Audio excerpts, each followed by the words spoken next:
Okay, Mangaluru, Udupi, Dakshina Kannada ಮತ್ತು ಕಾರವಾರ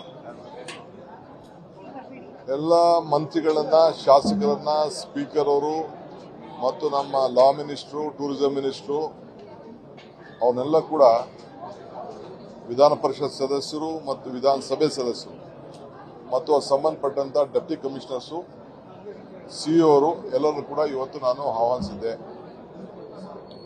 ಈ ಒಂದು ಕರಾವಳಿ ಪ್ರದೇಶದಲ್ಲಿ ಯಾವ ರೀತಿ ಉದ್ಯೋಗ ಸೃಷ್ಟಿ ಮಾಡಬೇಕು, ಯಾವ ರೀತಿ ಟೂರಿಸಂ ಡೆವಲಪ್ಮೆಂಟ್ ಮಾಡಬೇಕು, ಅದಕ್ಕೆ ಏನು ಮಾಡಬೇಕು ಅಂತೇಳಿ ಅವರ ಸಲಹೆಗಳನ್ನು ಇವತ್ತೆಲ್ಲ ತೆಗೆದುಕೊಂಡಿದ್ದೇವೆ. ಫಸ್ಟ್ ರೌಂಡ್ ಆಫ್ ಮೀಟಿಂಗ್ ನಾವು ಮಾಡಿದ್ದೇವೆ. ನೆಕ್ಸ್ಟ್ ಮೀಟಿಂಗು ನಾವು ಮಂಗಳೂರಲ್ಲಿ ಮಾಡ್ತೇವೆ.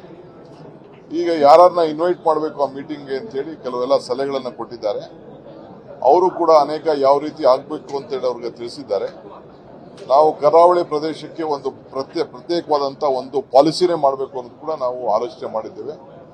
ಈ ಹಿನ್ನೆಲೆಯಲ್ಲಿ ನಮ್ಮ ಯೋಜನೆ, ಚಿಂತನೆ ಎರಡೂ ಕೂಡ ನಡೀತಾ ಇದೆ. ಸೊ ಇದಕ್ಕೆಲ್ಲ ನಮ್ಮ ಆಫೀಸರ್ಸ್ಗೆ ಅದಕ್ಕೆ ಕೆಲವು ರೆಸ್ಪಾನ್ಸಿಬಿಲಿಟಿ ನಾವು ಫಿಕ್ಸ್ ಮಾಡಿದ್ದೇವೆ. ನೆಕ್ಸ್ಟ್ ಮೀಟಿಂಗ್ನ ನಾವು ಒಂದು ಸ್ಟೇಕ್ ಹೋಲ್ಡರ್ಸ್ನೆಲ್ಲ, ಕೆಲವು ಸೆಂಟ್ರಲ್ ಗವರ್ಮೆಂಟ್ ಅಫಿಷಿಯಲ್ಸು, ಬೇರೆ ಬೇರೆ ಡಿಪಾರ್ಟ್ಮೆಂಟ್ ಅಫಿಷಿಯಲ್ಸು ಮತ್ತು ಪಬ್ಲಿಕ್ ಕೆಲವರು ಇಂಟ್ರೆಸ್ಟ್ ಇರೋರ್ನೆಲ್ಲ ಕೂಡ ನಾನು ಮಂಗಳೂರಲ್ಲಿ ಕರೆದು ಒಂದು ಮೀಟಿಂಗ್ ಮಾಡಿ ಅದರ ಬಗ್ಗೆ ಒಂದು ಹೊಸ ರೂಪವನ್ನು ಕೊಡ್ತಾ ಇದ್ದೀನಿ.